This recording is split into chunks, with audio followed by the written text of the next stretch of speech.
في قلبي دوما يغمرني. اللہ تعالیٰ نے جنت میں ایک فرشتہ پیدا کیا. جس دن وہ فرشتہ پیدا ہوا ہے اس دن سے آج تک وہ جنت والوں کے لیے زیور بنا رہا ہے. تمہارے سارے شوق اللہ آگے پورے کر دے گا. اور وہ سانچے جن سانچوں میں وہ زیور ڈھالا جا رہا ہے، وہ سانچا سورج کو دکھائیں تو سورج نظر نہ آئے تو وہ زیور کیسا ہوگا جو اللہ اپنے بندیوں کو پہنائے گا. یحلون وحلوا اساور من فضة يحلون فيها من اساور من ذهب ويلبسون ثيابا خضرا. سونے کے کنگن، سبز ریشم کے جوڑے جن کا تانا بانا اللہ تعالیٰ کے امر کن سے نور کے دھاگے سے بنایا جائے گا. اور وہ 100 جوڑے بھی پہن لے تو اس کا کوئی وزن نہ ہوگا. یہاں ایک ویسٹ کوٹ ہی پہن لو تو اس کا بھی وزن محسوس ہوتا ہے، وہاں 100 جوڑے بھی پہنو گے تو اس کا وزن کوئی نہ ہوگا. ہر جوڑے کا رنگ روپ دوسرے سے جدا ہوگا. اب لو زندگی کا مزہ. موت مر گئی سدا زندہ رہو، بڑھاپے چلے گئے سدا جوان رہو، بیماریاں چلی گئیں سدا صحت مند رہو، فقر غربت چلی گئی سدا مالدار رہو. اور کھانے کی لذتیں اٹھاؤ، بہانہ ختم کر دیا گیا. پینے کی لذت اٹھاؤ، پیشاب ختم کر دیا گیا. جتنا کھا لے بہانہ نہیں، جتنا پی لے پیشاب نہیں. اور پینے کے 3 محفلیں میرے اللہ نے لگائی ہیں. ان الابرار یشربون من کاس کان مزاجها کافورا. ایک جنت کا درجہ ہے جہاں جنتی مرد عورت خود جنت کی شراب سرائیوں سے انڈیل کر گلاس میں ڈال ڈال کے پیئیں گے. ایک اس سے اوپر کلاس ہے جو اعلیٰ درجے کے لوگ ہیں. یسقون فیہا کأسا کان مزاجها زنجبیلا. جہاں وہ بیٹھے ہوئے ہوں گے میاں بیوی، بھائی بہن، مرد عورت، دوست سہیلیاں، اور ان کے لیے خدام آئیں گے اور ان کو ڈال ڈال کے پیش کریں گے اور ان کے لیے تشتریوں میں دھر کے ان کو آگے دیا جائے گا. ان کو پیش کرنے والے غلام ہوں گے. ایک درجہ سب سے اعلیٰ ہے جو VVIP لوگ جن کو کہا جاتا ہے دنیا کے، آخرت کے VVIP لوگ انتہائی اسپیشل، جنت الفردوس کے خاص مرد عورت، جہاں سقاہم ربہم شرابا طہورا، جہاں اللہ خود اپنے ہاتھوں سے جام بھر کے پلائے گا. کاش تمہیں یہ شوق لگ جائیں، تم فاطمہ کی بیٹیاں بن کے زندگی گزارو. مغرب کی بیٹی مت بنو. مغرب ننگا ہو گیا ہے، اس نے اپنی تہذیب کو گنوا دیا ہے. میں بھی ایک چوک میں کھڑا ہوا تمہارے پاس آتے ہوئے تو یہ ایک ٹیلی فون کارڈ والوں کا بڑا اشتہار لگا ہوا ہے. وہ لڑکیوں کے ناچنے کی تصویریں تو ہوتی تھیں، ایک بوڑھی عورت کے ناچنے کی بھی تصویر لگی ہوئی ہے. عورت اتنی بے قیمت ہو جائے گی. میری بچیوں یہ آزادی نہیں ہے، اللہ کی قسم. وہ باطل چال کھیل گیا. آزادی کے نام پر اس نے عورت کی عزت کو نیلام کر دیا ہے. آزادی اس کا نام نہیں ہے کہ ایئر ہوسٹس بن کے 300 مسافروں کی 8 گھنٹے خدمت کرے، ہر ہوسناک نظر اس کا طواف کرے، کوئی اس کو کسی نظر سے دیکھے، کوئی کسی نظر سے دیکھے، کبھی کسی سے ٹکرائے، کبھی کسی سے ٹکرائے. یہ آزادی ہے، یہ آزادی ہے. ہمارا آسٹریلیا سے سفر ہو رہا تھا، سنگاپور 8 گھنٹے کی مسلسل فلائٹ تھی. بڑا جمبو جہاز، اور وہ لڑکیاں ادھر بھاگ رہی ادھر بھاگ رہی. ایک مجھے وہاں خیال آیا. دوسری دفعہ ہمارا سفر نیو یارک سے تھا. نیو یارک سے ہم چلے اور قاہرہ ہم اترے. قاہرہ 11 گھنٹے کا مسلسل جہاز کا سفر، مسلسل 11 گھنٹے ایک ٹانگ پہ کھڑے ہو کے لڑکیاں بھاگ رہی، وہ لڑکے ایئر ہوسٹس بھاگ رہی ہیں، اور اس کے ساتھ 300-350 کا مسافر جہاز ہے. ہر نظر ان کو طواف بھی کرتی ہے، بلاتی بھی ہے، پکارتی بھی ہے. یہ پاگل. اور ایک لڑکی گھر بیٹھ کر اپنے خامند کی خدمت کرتی ہے، اپنے بچوں کو پالتی ہے، اور اس کا خامند اس کو باہر سے کما کے لا کے دیتا ہے اور اسے گھر میں عزت کے ساتھ رکھتا ہے. اس کا نام غلامی رکھا، اس کا نام آزادی رکھا. ہوٹل میں وہ چائے سرو کر رہی ہے، یہ آزادی ہے. اور وہ کاؤنٹر پہ جنرل سٹور پر 8 گھنٹے کھڑے ہو کر وہ سارا دن تھکن سے چور ہو جاتی ہے، پھر اس نے گھر جا کے کھانا خود تیار کرنا ہے۔ وہ گھر میں اس کا خاوند کوئی نہیں بیٹھا، وہ بوائے فرینڈ ہے، وہ آج اس کے ساتھ ہے، کل کسی اور کے ساتھ ہوگا۔ ایک ڈرامہ رائٹر تھے اشفاق احمد خان رحمت اللہ علیہ، میری ان سے اچھی دوستی تھی۔ تو جب ایک دفعہ ہماری ان سے ملاقات ہوئی، جنید جمشید نے ان دنوں تازہ تازہ گانا چھوڑا تھا، توبہ کی تھی، تو وہ ابرار مجھے ملنے کے لیے، ابرار یہ جو آج کل گانے گاتے وہ مجھے ملنے کے لیے آئے۔ تو ہم ایک گھر میں تھے، تو وہ اشفاق صاحب کہنے لگے کہ میں اس تبلیغ کے کام سے متاثر ہوا انگلینڈ میں، کہ ہم ایک پارک میں بیٹھے تھے، ایک جماعت آئی تبلیغ والوں کی، انہوں نے آ کے مغرب کی اذان دی، نماز شروع کر دی۔ 15-16 لڑکیاں وہاں کھڑی تھی۔ ایک نماز ختم ہوئی تو لڑکیاں آگے بڑھیں، تو میں نے اپنی بیوی سے کہا چلو ہم بھی چل کے سنیں یہ کیا کہتے ہیں۔ تو جب وہ پہنچے ہم وہاں، تو وہ لڑکی نماز پڑھانے والے سے کہہ رہی تھی آپ انگلش جانتے ہیں؟ اس نے کہا جانتا ہوں۔ کہا آپ نے کیا کیا ہے؟ کہا ہم نے عبادت کی ہے۔ اس لڑکی نے کہا آج تو اتوار نہیں۔ انہوں نے کہا ہم دن میں 5 دفعہ پڑھتے ہیں، 5 دفعہ۔ مجھے نہیں پتا ان بچیوں میں کتنی ہیں جو 5 دفعہ نماز پڑھتی ہیں، شاید کمی ہوگی، اللہ کرے تم سب کو یہ دولت نصیب ہو جائے۔ یاد رکھنا سجدوں میں سر رکھے بغیر نہ کبھی کسی نے اللہ کو پایا نہ پا سکتا ہے، اور سجدوں میں آنسو بہائے بغیر نہ کبھی کسی نے دل کی دولت کو سمیٹا ہے نہ کوئی سمیٹ سکتا ہے۔ یہ دل کا چین و سکون میرے اللہ کی قسم پیشانی کو زمین پر رگڑنے میں ہے، اور اس پیشانی پر آنسو بہانے میں ہے۔ باتوں سے بات نکل آتی ہے۔ جنید جمشید 1997 میں سب سے پہلے مجھے ملا، مجھ سے کہنے لگا مولوی صاحب ایک پاکستانی جس گلیمر کو خوابوں میں دیکھتا ہے، جس زندگی کا خواب دیکھتا ہے، وہ زندگی مجھے حاصل ہے۔ میرے پاس دولت بھی ہے، عزت بھی ہے، شہرت بھی ہے، چاروں طرف میری زندگی رقص کرتی ہے، لیکن اس کے باوجود میرے اندر اندھیرا ہے، خلا ہے۔ میں اس کے الفاظ بڑے خوبصورت، کہنے لگا میں وہ کشتی ہوں جس کا کوئی ساحل نہیں۔ اللہ اکبر۔ یہ کیا وجہ ہے؟ مجھ سے کہنے لگا یہ کیا وجہ ہے، ایسا کیوں ہے؟ میری تو ہر خواہش مجھے حاصل ہے۔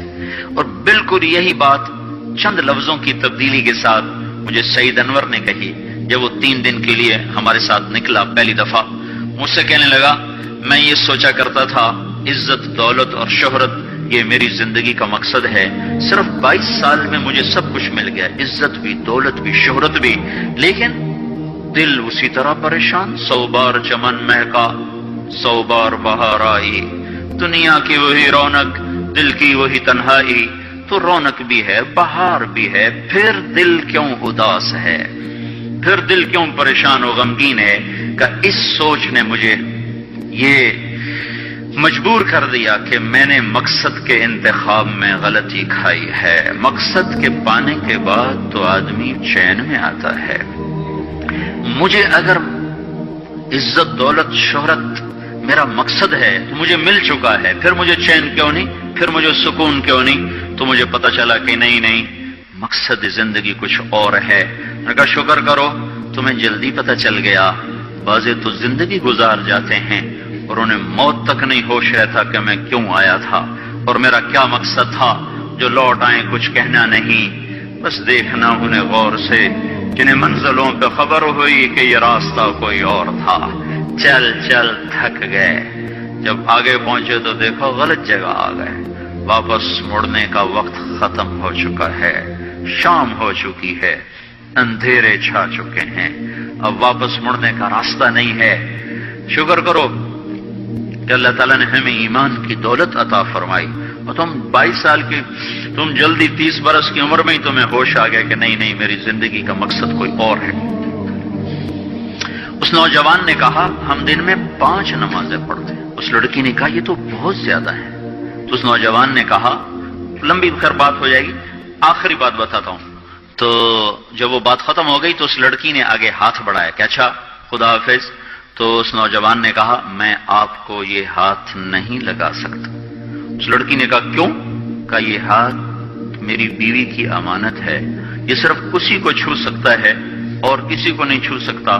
تو لڑکی کھڑی تھی، اس کی چیخ نکلی اور زمین پہ گر گئی اور اس کی ہچکیاں لگ گئی اور وہ پھوٹ پھوٹ کے رونے لگی اور کہنے لگی وہ لڑکی کتنی خوش قسمت ہے جس کے تم خامند ہو، کاش یورپ کے مرد بھی ایسے ہوتے۔ اور روتی ہوئی آنسو بہاتی ہوئی اٹھ کے چل دی۔ تو اشفاق مرحوم کہنے لگے میں نے اپنی بیوی سے کہا بانو آج وہ تبلیغ ہوئی ہے کہ لاکھوں کتابیں چھپ کر بھی وہ پیغام نہ پہنچتا جو یہ لڑکا اپنے عمل سے پہنچا گیا۔ تو ہمیں ایک زندگی کا میرے عزیزوں مقصد ملا ہے، اللہ ہماری منزل ہے، ہم اللہ کو سامنے رکھ کے زندگی گزارنے والے ہیں، ہم آزاد نہیں زندگی گزارنا، یہ کامیاب زندگی ہے۔ تو کہیں ایسا نہ ہو کہ میرا اللہ کہہ دے وَامْتَازُوا الْيَوْمَ أَيُّهَا الْمُجْرِمُونَ، ان کو الگ کر دو اور مجرموں کی صف میں کھڑا کر دو، تو پھر کوئی حال نہ ہوگا۔ ہائے اللہ کے نبی نے کہا کتنی عورتیں ہوں گی جن کو سر کے بالوں سے فرشتے پکڑ کے گھسیٹ رہے ہوں گے اور وہ کہیں گی ہائے ہمیں بچا لو، ہائے ہمیں بچا لو۔ اور کتنے مرد ہوں گے جن کے جبڑوں میں ہاتھ ڈال کر فرشتے ان کو گھسیٹ رہے ہوں گے، وہ کہیں گے ہائے ہمیں بچا لو، ہائے ہمیں بچا لو۔ تو اس وقت اللہ کہے گا اولم نعمرکم ما یتذکر فیہ من تذکر وجاءکم النذیر، میرے بندے یہ چند آنسو دنیا میں بہا لیتا، جو آج تو کر رہا ہے تو ہائیاں دے رہا ہے، یہ تو دنیا میں دے لیتا تو آج اپنے رب کی رحمت کو دیکھتا۔ تجھے بتانے والے بھی آئے تھے، تمہیں سمجھانے والے بھی آئے تھے، لیکن تو مذاق اڑاتا رہا، تو ان کے ساتھ مستیاں کرتا رہا۔ آج دیکھ ایمان والے کتنے اونچے جا رہے ہیں، جنہوں نے مجھے راضی کیا وہ کتنی بلندیوں کا سفر کر رہے ہیں، اور ان کے ساتھ میں کیا کرنے لگا۔ یہ کامیابی اس کو ملے گی جو اپنا سب کچھ اپنے اللہ پر لگا دے گا، وہ اپنا سب کچھ اللہ کے محبوب صلی اللہ تعالی علیہ وسلم کے طریقے پر لگا دے گا۔ یہ کامیابیاں اس کا مقدر ہیں۔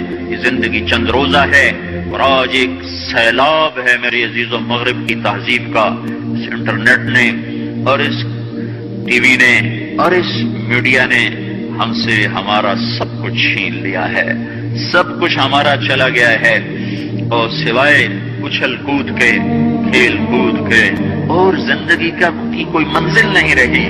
میں آپ سب کے سامنے یہ درخواست کرتا ہوں کہ اپنی زندگی کی منزل طے کرو، پہلے یہ سوچو اور سمجھو کہ یہ صبح یہ شام، یہ دن یہ رات، یہ جو گزر رہے ہیں مجھے کہاں لے جا رہے ہیں، میرا سفر کدھر کا ہے، میں کہاں جا رہی ہوں، میری آخری منزل کیا ہے، اس کے مطابق اپنی زندگی کی ترتیب بناؤ۔ میرے آپ کے نبی نے فرمایا الکیس من دان نفسہ وعمل لما بعد الموت، سمجھدار وہ نہیں جو مشہور ہو جائے، جو عزت اور دولت کو اکٹھا کرے، سمجھدار وہ ہے جو اپنی آخرت کا سامان تیار کرے اور اپنی موت کی تیاری کرے۔ اس پر جو جم جائے گا وہ دنیا اور آخرت میں کامیاب ہے، جو اس سے ہٹ جائے گا وہ ہلاک و برباد ہے۔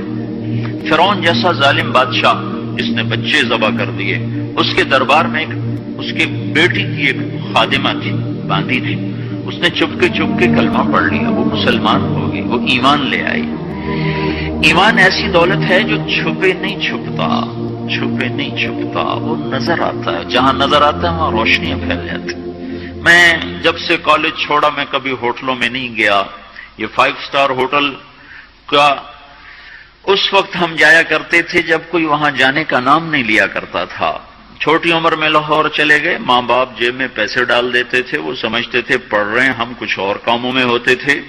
تو پھر اس کے بعد میں زندگی میں پہلی دفعہ گیا، ہمارے ایک دوست تھے، ان کی بیٹی کی شادی تھی، تو میں کبھی نہیں جاتا ایسے موقعوں پر اس قسم کی جگہ پر، لیکن اس نے میری اتنی منت کی کہ میں شرمندہ ہی ہو گیا۔ میں نے کہا اچھا بھائی میں آ جاؤں گا، اور پھر اس نے مجھے تسلی دلائی کہ وہاں سارا الگ الگ ہے، عورتوں کا انتظام الگ ہے، مردوں کا الگ ہے، پی سی لاہور میں۔ تو میں نے کوئی 30-32 برس کے بعد اس ہوٹل میں قدم رکھا، ماضی کے دھندلکوں میں جھانکتے کتنی صبحیں کتنی شامیں وہاں گزری ہوئی تھیں غفلت کی، تو میں جب وہاں سے نکلنے لگا کھانے کے بعد تو عورتیں نکل رہی تھیں، اکثر بے پرد تھیں، تو وہاں گیلری میں مجھے کسی نے روک لیا، وہ مجھ سے بات کرنے لگ گیا، میں کھڑا ہو گیا، دائیں بائیں کچھ اور عورتیں کھڑی تھیں، اتنے میں سب کی نظر پیچھے لگی، عورتوں کی بھی مردوں کی بھی۔ تو مجھے سمجھ میں نہیں آیا کہ یہ نظریں پیچھے کیوں اٹھ رہی۔ کیا دیکھا، میرے قریب سے ایک خاتون گزری جو سر سے لے کر پاؤں تک مکمل برقعے میں، ہاتھوں پہ بھی دستانے تھے اور پاؤں میں جرابیں تھیں، اور ایک بالکل سادہ سا برقع انہوں نے پہنا ہوا تھا۔ جب وہ گزری ہے تو ایک دم سناٹا چھا گیا، سارے عورتوں پر بھی سارے مردوں پر بھی۔ تو مجھے اس وقت خیال آیا کہ یہ حق ہے، یہ سورج جب چمکتا ہے تو ہر ایک کو اس کی روشنی نظر آتی ہے۔ وہ عورت اتنے اعتماد سے گزری، ورنہ ایسے ماحول میں تو جنہوں نے پردے کیے ہوتے ہیں وہ پردے اتار دیتے، سر سے دوپٹے اتار دیتے، وہ اس میں اس طرح گزری۔ سب کی نظریں شرم و حیا سے جھک گئیں۔ وہ عورتیں جن کے دوپٹے کہیں جا رہے تھے ان کی بھی نظریں شرم و حیا کی وجہ سے جھک گئیں۔ یہ مسلمان عورت کی پہچان ہے، یہ فاطمہ کی بیٹی ہے، یہ خدیجہ کی بیٹی ہے، یہ مغرب کی ننگی بیٹی نہیں ہے کہ جہاں ماں بیٹی کا تصور ختم کر دیا گیا ہے۔ اب وہ گندگی ہماری طرف پھینکنا چاہتے ہیں، وہ ہمیں یہ گند چاٹنے پر لگانا چاہتے ہیں، اور ہم اللہ کی محنت کر رہے ہیں، یا اللہ تو اس نظام کو توڑ دے۔ ہماری تو بے بسی ہے، ہماری بیٹیوں کے سر سے دوپٹے اتر گئے، کپڑے مختصر ہو گئے، عجب حال ہے۔ حیا پتہ نہیں کہاں ہی روٹ کے چلا گیا، نظر ہی نہیں آتا۔ پہاڑوں میں جا کے بھی ڈھونڈا، وہاں بھی نہیں ملا، صحراؤں میں گئے، دریاؤں میں گئے، کہیں نہیں ملا۔ کبھی ایک صفت ہوا کرتی تھی، آج پتہ نہیں کہاں سے ملے گی، کس بازار سے ملے گی، وہ منڈیاں ہی بند ہو گئیں۔ جس قوم کی بچیاں ناچ گانے کو اپنا شعار اور شوق بنا لیں، ان کی نسل سے اب خالد بن ولید نہیں پیدا ہو سکتے، ناچنے والے ہی پیدا ہوں گے۔ محمد بن قاسم نہیں پیدا ہو سکتے، طارق بن زیاد نہیں پیدا ہو سکتے۔ یہ جلد سے جلوس نکل رہے ہیں نا توہین رسالت پر، تو مجھے اس پر اور رونا آ رہا ہے کہ یہ دیوانے کیا کر رہے ہیں، اپنی ہی دکانیں جلا رہے ہیں، اپنے ہی گھر جلا رہے ہیں، غریب لوگوں کے موٹر سائیکل جلا رہے ہیں۔ مجھے صلاح الدین یاد آیا، میں بہت رویا۔ وہ بھی کسی ماں کا جنا ہی ہوا تھا۔ اس کے زمانے میں کرک، ایک ہمارے پاکستان میں کرک ہے، ایک اردن میں کرک ہے، اونچی پہاڑی پر وہ شہر ہے، بڑا دشوار قلعہ ہے۔ اس پر ایک حکمران تھا عیسائی، اس کا نام تھا ریجنالڈ۔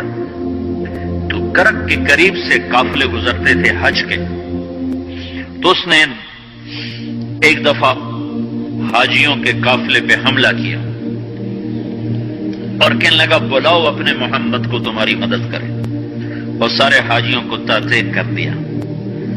اور دوسری دفعہ اس نے بحری بیڑا تیار کیا اور مدینے پر حملہ کرنے کے لیے وہ بندرگاہ تک پہنچا یمبو کی، لیکن موسمی حالات سازگار نہ تھے تو واپس ہو گیا۔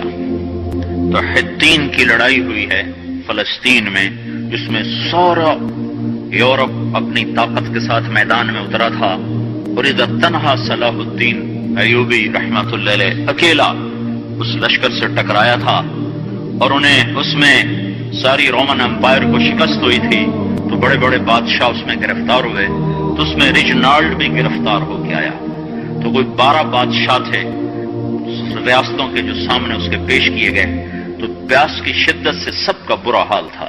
تو صلاح الدین نے سب کو پانی پیش کیا، ریجنالڈ کو نہیں پیش کیا۔ تو یروشلم کا جو بادشاہ تھا ہمفرے، اس نے اپنا پانی بچا کے اس کو دیا۔ تو صلاح الدین نے کہا یہ پانی تو دے رہا ہے، میں نہیں دے رہا ہوں۔ اسلام میں یہ ہے جب کسی کو پانی پلا دو تو اس پہ تم ہاتھ نہیں اٹھا سکتے، یہ امن کی نشانی ہے۔ تو صلاح الدین نے فوراً اسے کہا یہ پانی تو نے دیا، میں نے نہیں دیا۔ تو پھر انہوں نے ریجنالڈ کو اسلام کی دعوت دی کہ تو مسلمان ہو جا، میں تجھے دعوت دیتا ہوں۔ اس نے انکار کر دیا، میں نہیں ہوتا۔ تو انہوں نے کہا میں نے تیرے قتل کی 2 دفعہ قسم کھائی تھی. ایک جب تو مدینے پہ حملہ آور ہوا تھا تو میں نے قسم کھائی تھی میں تجھے اپنے ہاتھوں سے قتل کروں گا، اور دوسری دفعہ جب تم نے حاجیوں پہ حملہ کر کے کہا تھا بلاؤ محمد کو، تو میں نے قسم کھائی تھی کہ مجھے اللہ نے موقع دیا تو میں اپنے ہاتھ سے تیری گردن اڑاؤں گا. آج محمد کا ادنا غلام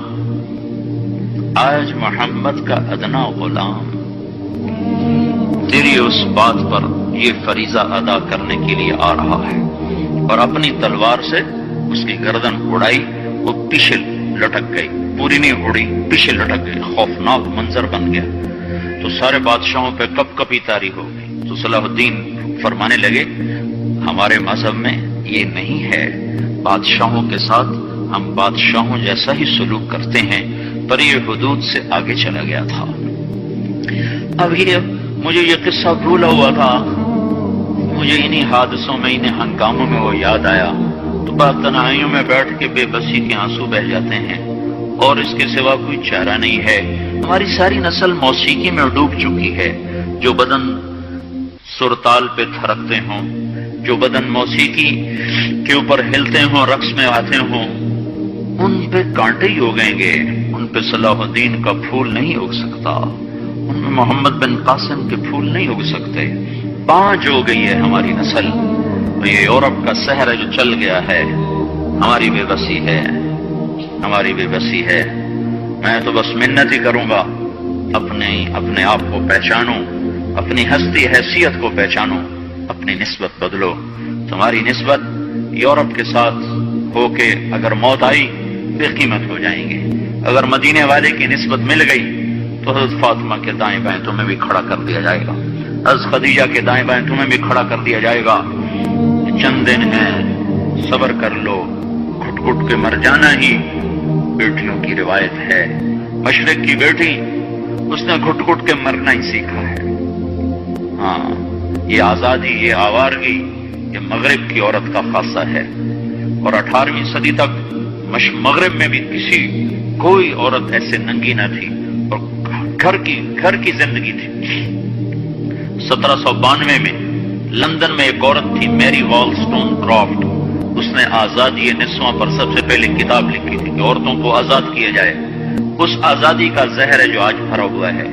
پھر اسی لندن میں 1792 1998 200 سال گزرے کہ اسی انگلینڈ کا سروے کیا گیا، عورتوں سے پوچھا گیا تم گھریلو خاتون بن کے رہنا چاہتی ہو جو اسی طرح جیسے آج زندگی ہے؟